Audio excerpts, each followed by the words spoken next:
Professeur Aboubacry Sokomo mi salminima. Mi salminima Seydou Ba. Laamu Bassirou Diomaye Faye heɓi hitande e nde yontere ɗo. Onon ɓe lundiɓe laamu ko honno yirɗon ɗi lebbi 12 arani ɗi o laamiɗo. Gila noon ɓe ƴetti laamu ha faade hande lebbi 12 ko bojji yimɓe Sénégal naaɓe ji nde ɓe ngari o fuɗɗiri ko Jamfa woni Jamfa holɗum nde o ari premier ministre makko danaka on woni hande mawɗo makko to parti kono kanko woni mawɗo makko to banggue laamu hande kamɓe mbiyata Sonko e Diomaye e Sonko kono président de la république wona premier ministre wona président de la république kono kanko o nangi gueɗe makko fof o tutti on o wi on yo ƴeew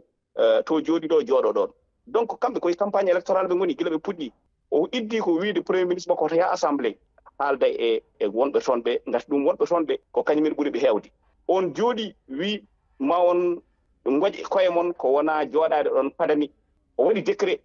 o wi premier ministre makko ko garowo ɗum woni o mutti konngol makko ɗum ɗon way kono ko wonno o wi Sénégal naaɓe mawa respecté sarɗiji men ɗi ɗum ko Jamfa e sarɗiji men sinno ko leyɗele ko wayno Amérique en o walata pale kanko Bassirou Diomaye caggal ɗum en jii gila ɓe jooɗi kanko e ministre uji makko kanko e directeur uji makko kala to ɓiɗɗo Sénégal naajo liggotono eɓene ndiwa ɗum ɓe dutti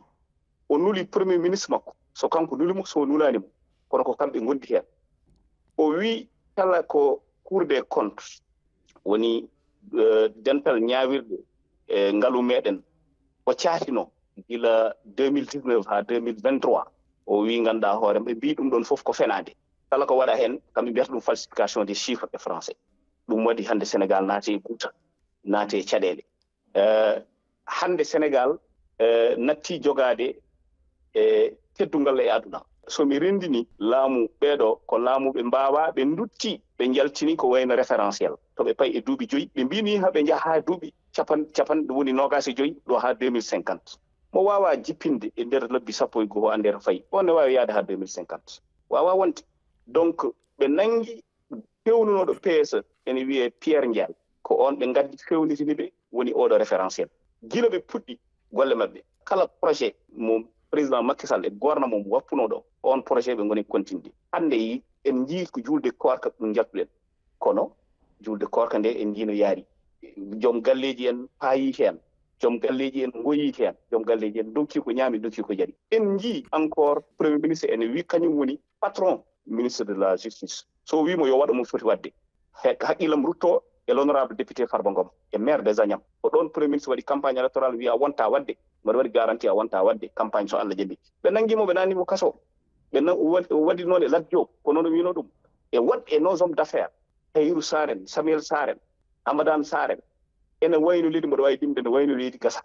ɓen fof hande nana udda sa uddi fonnoɓe Habibou Timbo en sa uddi fonnoɓe jogade e ganduɗa hoore maɗa ngaalu leydi ngaalu ngudaroto e biol hooreɓe leydi ndi ɓe yimɓe nangaɓe fof koɓe nangira ko saabu laamu maɓɓe moƴƴani hiɓe tumira ngenari bondi tumede an haali mbiɗa koɓe tumaɓe kono mo ganduɗa ne anda galle mum to woni ene ganduɗa ne jogui e aɗa andi oɗo dogata gueto mum ɗo fof woni mais waɗ ɗum comme no jirte France waɗ ɗum inculpé kamɓe mbiyata mise en examen gaccama o yaha e gueɗe makko ha kada par ce que ha joni ɓe tumɓe kono ɓe mbiyani kamɓe mbaɗi kono kanko gila omo waɗa campagne ko binoɗo ma o nangu kala gondunoɗo e Macky Sall o nawa ɗum o nan ɗum kaso o gaynani taw sa ƴetti Farba Ngom nanan ɗum kaso so wona siɓu woy sa yo gagnima diwan Matam fof gagnima 3 département kanko hokki hande groupe parlementaire mo APR o wi noon somo yiɗi wadde APR o hidoro ko nangude Farba Ngom noon hayso koto woni kaso to janggo so élection o waɗama Farba Ngom gañato ko fati e nde sattede wonde e nder ndi leydi sattede nde holluɗon nde e biol laamiɓe ndi leydi ɓe hande ɗum koko ɓe tawi ɗo ko golle ɗe laamu mon APR waɗno ɗo woni ɗen golle ɗe moƴƴani ko boneji waɗanoɗi e on saa'i ko ɗum addi hande Sénégal no satti hol boneji min mbaɗi ɗo so wona maade université ji hol boneji min mbaɗi ɗo so wona maade stade uji hol boneji min mbaɗi ɗo so wona fewnude laabi to yimɓe ndewi hol boneji min mbaɗi ɗo so wona wadde 25 autopont e nder Dakar hol boneji min mbaɗi ɗo so wona wadde désenclavé hakkunde Casamance hande so Ousmane Sonko yiɗi yaade Casamance rewata koye pom ɓenna hol boneji min mbaɗi ɗo so wona maade pom Rosso so hol boneji min mbaɗi ɗo so wona ganduɗa hoore maɗa wadde renforcer l' état de droit minen gaddi ɗo OFNAC minen gaddi ɗo pôle financier mo min mbiyata hannde o ɗum ɗo fof ko minen gaddi ɗum ɗo henna so wiyama min ñamlima min ñaami minen Sénégal naaɓe ko min ñamli ko ganduɗa hoore maɗa nana jiiri gite mumen ko min ñamli ko min mbaɗi ɗum koye des infrastructures min mbaɗi ɗum koye éducation min mbaɗi ɗum koye santé holno Sénégal wawiri wiide ne ñamlo kalis cuuɗaɗo ɗum ɗon ɓe mbawi ɗum haalde ko pour hollide yimɓeɓe kamɓe juuɗe mabɓe ɗe ko kelɗe ɓe mbawa liggade. Professeur Aboubacry Soko Mum yettima sanne a jarama. A jarama Seydi Ba.